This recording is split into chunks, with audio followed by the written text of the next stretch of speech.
want to start by saying it's absolutely amazing how in Ramadan the most tempting thing you could look at is a cup of water.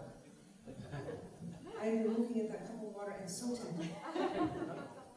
Nothing looks better to me. Thank you all for coming out. Greetings to everybody at this blessed event, on this blessed evening, in this blessed month. And that's a lot of blessings.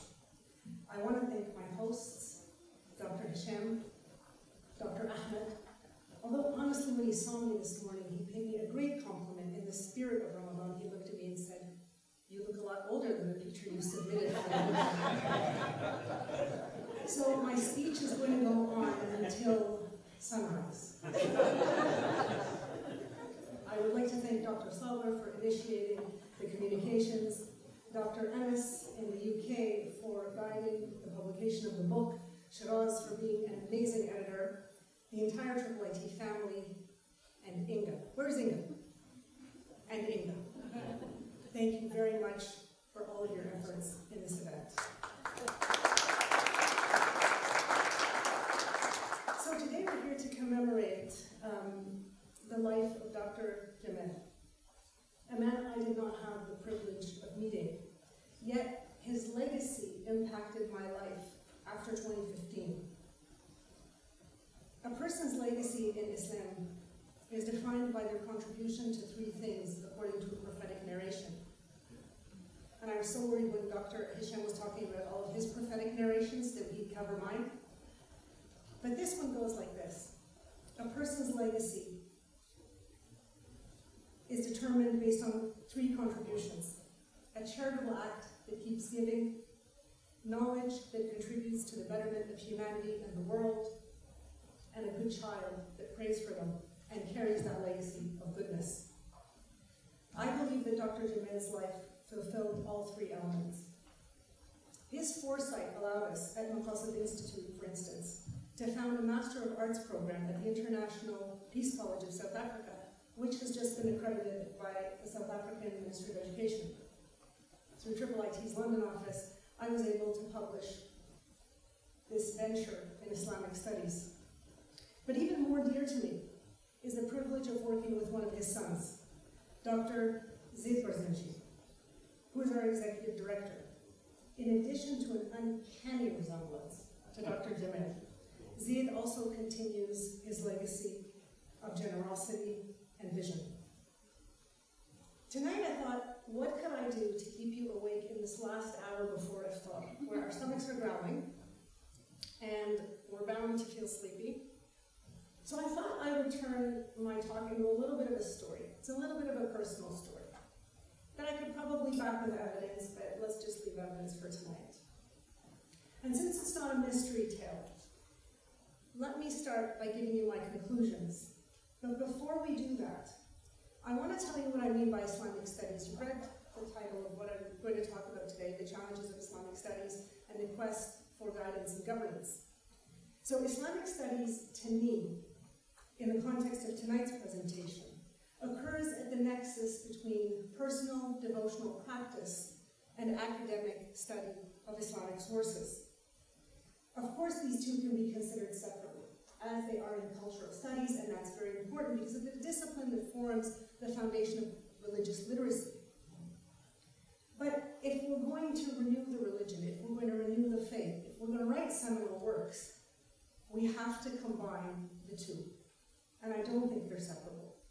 Sincerity and science must be combined for that endeavor. So the three challenges that I saw over the past few years affecting this enterprise are: one, the nature of the primary sources, namely the Quran and the Sunnah, but especially the Quran, because the Quran actually sets the criteria for those who can study it. You have to have a heart that understands, ears that hear, that listen, and eyes that have vision, not that merely see. It tells us that not everybody has that, and I think many of the problems that we face today is that we're not reading with our heart. We're not reading with our full being. The second is the intensifying competition. It's going to get a bit serious here. The intensifying competition between and among state governments with political agendas to enlist scholars and religious personalities, thereby amplifying the voices of some while muting the voices of others. And this inevitably obscures contributions and positions on certain important issues. And three, the narrow focus of both activists and scholars who have concerned themselves with governance. This will lead me to the second half of my story. And that half is concerned with three elements that I think are absolutely integral to governance and policy. The first is the indispensability of the maqasid approach. And there is a wealth of intellectual contributions in this area, but more needs to be done. The second is the centrality of human rights within a broader framework of all life on earth, within the reality of today. And third, the underlying philosophy of tawheed, or unification, that insists that we are all of a common origin, irrespective of faith, ethnicity, gender, and even species. We all proceed from God, and to him we shall return. So my story starts in 2003 when I was invited by a former professor at the American University in Cairo to develop several curricula for a number of streams in public policy that could then be implemented in different institutions as the occasion or opportunity arose. One of these projects was the Master of Public Policy in Islam, which was later adopted by Qatar Foundation, the Qatar Faculty of Islamic Studies. Now, since then, the sun has set on that program, and very recently they have birthed the College of Public Policy, removing the Islamic component, which to my mind is a very unfortunate development. At the time that we developed the program, we didn't know who would house it. It was novel, it was untested terrain, and the general framework for policy studies globally had been established. The basic premise of our program was that we would combine a number of policy courses from Western academia, mainstream academia, with an equal number of units that relied on the Islamic sciences. At the time, I was working for the Canadian federal government. I was not considering changing my career. I had never been part of Islamic movements. I wasn't part of this world. And so this was a huge shift for me. And I thought, should I do it?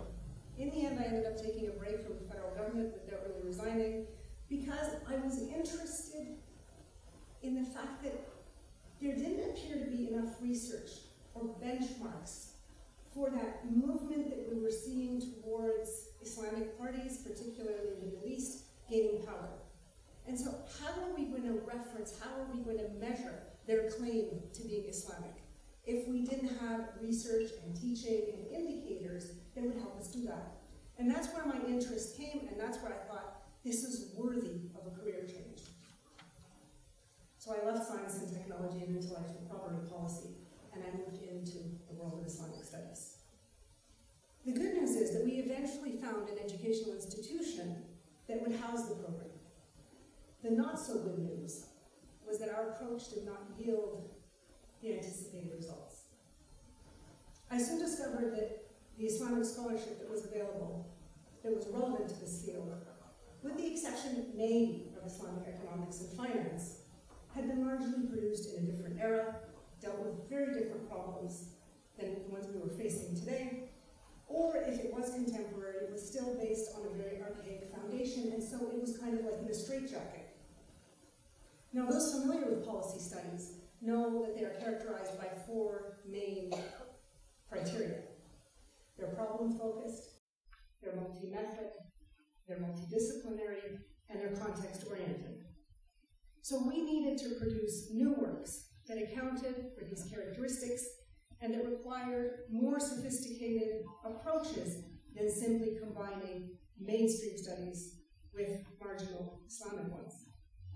We needed a fundamental re-examination of the primary sources. Yet these sources, as most of you know, are at best raw materials, mineable for invaluable information, but not amenable to straightforward extraction. You can't just open the Quran and see a policy on food security or a policy on agriculture. So we were caught somewhere between fiqh or the vast intellectual jurisprudential heritage, including the classical formulation of the maqasid, of the preservation of life, mind, dignity, progeny, and wealth, and between siyasa shar'iyya, or sharia-oriented politics, which relies on the concept of unrestricted interest. So we were going from very micro understandings, mostly related to personal and family law, to a very macro and open understanding of what constitute or could potentially constitute policy. I resigned the program in 2012, 5 years after running it, wanting to reflect on this dilemma and hoping to research and write. The journey has been daunting, to say the least. Let me tell you, the first draft of this book was awful. Just awful. I looked at it, I stepped back, and I thought, this is not going to go anywhere. And I was so heartened when I got the review back that said, fix it. So I'm very pleased and very grateful for that moment of encouragement. The study of the Quran, as I said in the beginning, demands a certain purity of heart. It demands an awareness, not just an awareness of the text, but awareness of the universe, awareness of the problem that you are looking to solve. And it demands a keen knowledge of a number of essential elements that influence the field that you're looking at. So when studying the Quran, the methodology, for instance, that we're developing at the Basma Institute looks at rules, values, universal laws, objectives, proofs, concepts, and parties or groups or individuals. Clearly, this was not something that could be done overnight. I wanted to understand the world better, and I wanted to know why we were where we were. In the years that followed my return to Ottawa from Qatar, I traveled extensively, listening and observing others, mostly men, in councils, unions, and fora, contributing directly or indirectly to issues of governance and policy. It became amply clear that in many of these institutions, those who were influencing these views shared a number of common characteristics. And forgive me for generalizing, there's always the exception. But these are the things and observations that have frustrated me over the years. First of all, there is an over-reliance on fiqh and usul al-fiqh, or jurisprudence and the rules of jurisprudence. There's also an over-reliance on the idea of siyasa shar'iyya, or sharia-oriented politics. There's a general reluctance to be open to different methods and different ways of thinking to address the complexities of the 21st century.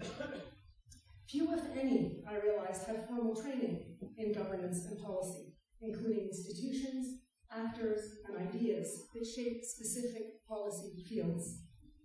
Few have an aptitude for empirical research and a genuine desire to understand what is happening on the ground, preferring to apply top-down approaches when dealing with issues. Even less interest is expressed in examining the consequences of their own positions and opinions. There is a generally dismissive attitude towards experts from other fields, which is integral to policy and governance, given the breadth of this field. And there was negligible, if any, acknowledgement of the role of women.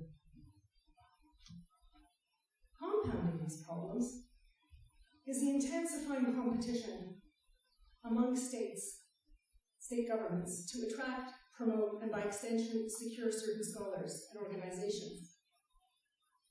The attempt to create these religious identities, I can understand. And let me make very clear, I'm not making value judgments tonight. It simply is what it is. But so often in the past few years, we have heard of a Singaporean Islam, an American Islam, Canadian Islam, French Islam, British Islam, European Islam. And yes, Islam is impacted by culture. There's no two ways around it. But there's something interesting happening that I've observed. There is only a national identity when the Muslims, the community of Muslims, share a common ethnicity. When they don't share a common ethnicity, you have to come down to the level of the mosque or community organizations, and you realize that it's not a monolithic culture. It is not American culture generally, or a Canadian one, or a British one. It ends up being Lebanese or Pakistani or Egyptian or whoever controls that specific institution. But all this talk of nationalism has, I think, pushed certain scholars and actors into blanket endorsements of certain regimes. And the point I want to make there is that challenges the guidance that we're looking for in governance. It challenges speaking truth to power, which Dr. Jamel stood for instance. And it challenges the saying of Prophet Muhammad ﷺ that the greatest jihad is speaking a word of truth to a tyrannical ruler, well before it's coined by Professor Aaron Rodowsky in 1971. Though, of course, the late professor gave us invaluable insights on the politicization of policy and the choices that are inevitably made to cope with political competition and the social setups that sustain them. In line with this, I've witnessed a preoccupation with survival against a manipulative Islamophobia industry and security apparatuses that are not only less and less tolerant of dissent, but actually any effort that encourages struggle for human dignity. Political agendas determine which voices are amplified, not necessarily those telling the truth, and those giving blanket endorsements or remaining silent. By extension, we have witnessed the rise of celebrity, reducing faith to entertainment, as opposed to a genuine social force that can support important human values. So, for instance, interest in the 2015 papal encyclical about climate change showed how people's religious values and beliefs played a very important role in shaping their attitudes and behaviors. But first, we have to take this possibility seriously, and we have to act responsibly. All of these inevitably impact the quest for guidance in governance, and they narrow the religious scholarly focus. The broad-based contributions that Islamic studies can potentially make in a number of fields are stifled and lost in the immediate challenges of political competition, survival, and social control. And I know we're getting to this, but I will skip it. My travels throughout the world taught me that Muslim communities are diverse. There is no one-size-fits-all approach. Islam is a religion that recognizes and celebrates diversity and pluralism among humanity. The Quran states, "O you people, verily we created you from a male and female, and made you into ethnicities and tribes, so that you may know one another." Never once in the primary sources, never once is it undermined that the idea that it is good or positive for there to be diversity among our systems of governance. Never once does it say that the world should be ruled by one monolithic institution. There is strength in diversity, and diversity suits the different communities that it manages and governs. But despite this diversity, the aspirations of Muslim communities around the world and the societies within which they are embedded, from Canada, I just came back from Nigeria, Singapore, Turkey, US, UK, Italy, France, South Africa, Indonesia, Malaysia, Bosnia, Egypt, everywhere I've been, people hope for peace, security, prosperity, and hope. And this leads me to believe that our quest for guidance has to have three fundamental elements that are rooted in the Quran and Sunnah. The first is the indispensable role that maqasid, or objective-based thinking, must play in our scholarship and strategies. Although the parsimonious nature of the classical maqasid, the preservations of the six essentials, are very easy to shift to governance, I don't think they're sufficient. Because you can literally put almost anything under them. And I don't think the Quran allows that kind of openness to that extent. There are criteria that could give us better indicators as to what is beneficial for humanity, and it is not so open. So this is quite interesting. We're not the micro world of fiqh, but at the same time we're not the so open world of siyasa sharia. And so this book is really neither. We need to go beyond the classical framework, to study the primary sources within the context within which we live today, and given the challenges that we are facing both locally and globally. We will need to develop robust methodologies to enhance our policy toolbox for these purposes. Second, any proposal related to policy and governance has to centralize human rights. And there has been a general reluctance to do this. We have to centralize human rights within an understanding of the intrinsic rights of other life forms. The Quran states, "We dignified the children of Adam and carried them in land and sea and granted them from all that is good and fair and preferred them over much of what we created with a notable preference." The three qualifiers that immediately succeed this statement that God has dignified every human being tell us exactly how he did it. First, by facilitating life for us in land and on sea, and enabling us to utilize other created matter to our benefit, but not to waste, not to exploit, and not to destroy. Second, by directly giving us or guiding us to the means to know how to obtain all that is good. And finally, by preferring us over many, but underline this, not all of what he created. And you know what is absolutely magnificent?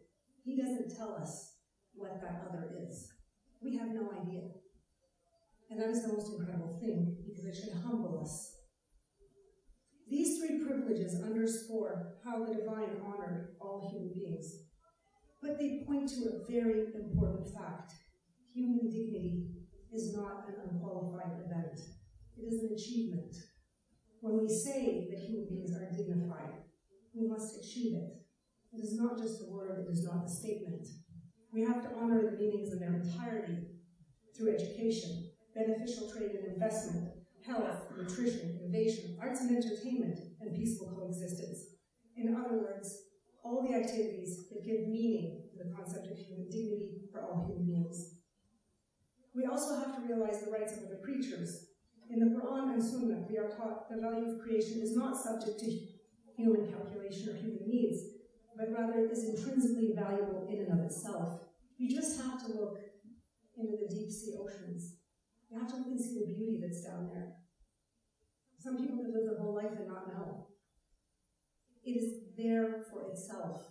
It is there for the beautification of the earth, and we have a responsibility to protect it. This brings me to the final part of my story, and it's a recognition of the invaluable philosophy of Tawheed, or unification of all life on this planet. When God decrees that he who kills an individual or corrupts in the earth is as if he killed all people, and he who revives an individual is as if he revived all people, we recognize the extent of our interdependencies. Interdependency is a part of human nature, as God created us from alaq, or something that clings, a material that clings. Humanity is intrinsically interdependent in its physical, emotional, and social needs. In the words of Reverend Martin Luther King Jr., all life is interrelated. We are all caught in an inescapable network of mutuality tied to a single garment of destiny. Whatever affects one directly affects all indirectly. I have met so many people from around the world, so many cultures, and I have felt a kinship towards all of them. We are one human family, and our relations with one another in the broader environment dictate and determine our relationship with God. And while this may create challenges in governance at certain levels, it is an indispensable understanding that others. In Breaking Bad, Beyond the Nation State, Sir Jonathan Porritt, founder of Forum for the Future, talks about the one world ethic and the need for a new story that can truly impact worldviews. He quotes Dr. Brian Swimm's "The universe is a green dragon," for those of you who are familiar with it. And in it he states, "Everything that exists in the universe came from a common origin. Our ancestry stretches back through all life forms into the stars and back to the beginnings of the primeval fireball. The material of your body and the material of my body are intrinsically related because they emerged and are caught up in a single energetic event. This universe is a single, multiform, energetic unfolding of matter, mind, intelligence, and life. And all of this is new. We are the first generation to live with an empirical view of the origins of the universe. We are the first humans to look at the night sky and see the birth of stars, the birth of galaxies, the birth of the cosmos as a whole. Our future as a species will be forged within the story of the new world, within this new story of the world. In dealing with the challenges of Islamic studies and our quest for guidance in governance, we must seek to give a positive contribution to this new story. Dr. Jamel's legacy demands that we do so. Thank you.